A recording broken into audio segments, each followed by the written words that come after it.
Captain James Cook sailed the world for 3 years, from 1772 to 1775, and not one of his sailors died of scurvy. The secret was hiding in the barrels, and it was fermented cabbage. For most of human history, leaving home meant your food rotted before you did.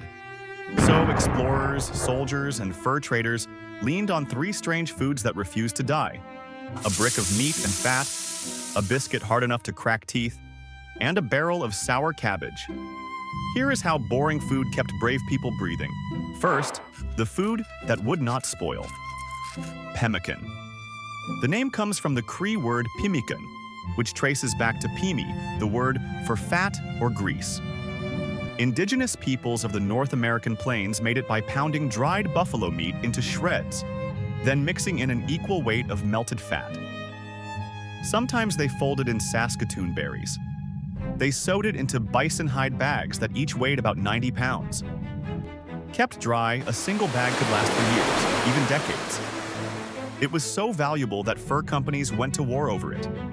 On January 8, 1814, Governor Miles Macdonell banned anyone from carrying pemmican out of the Red River Colony, and that order helped spark the Pemmican War between the Hudson's Bay Company and the Northwest Company. Decades later, Arctic explorer Robert Peary said a sled team could not reach the pole without it. Next, the biscuit that fought in war after war. Hardtack is just flour and water, sometimes a pinch of salt, baked bone dry. Each cracker was about 3 inches square. Sailors carried it for centuries because it almost never went bad. During the American Civil War, from 1861 to 1865, Union soldiers on the march lived on about 10 of these a day.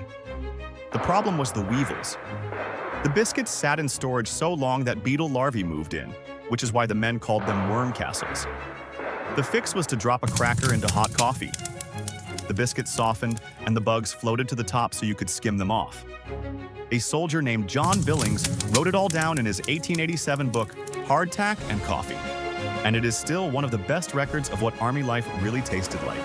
Last, the cabbage that beat a killer. Back to Captain Cook.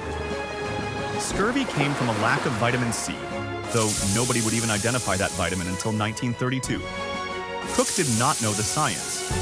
He just knew that sour foods somehow kept his men healthy.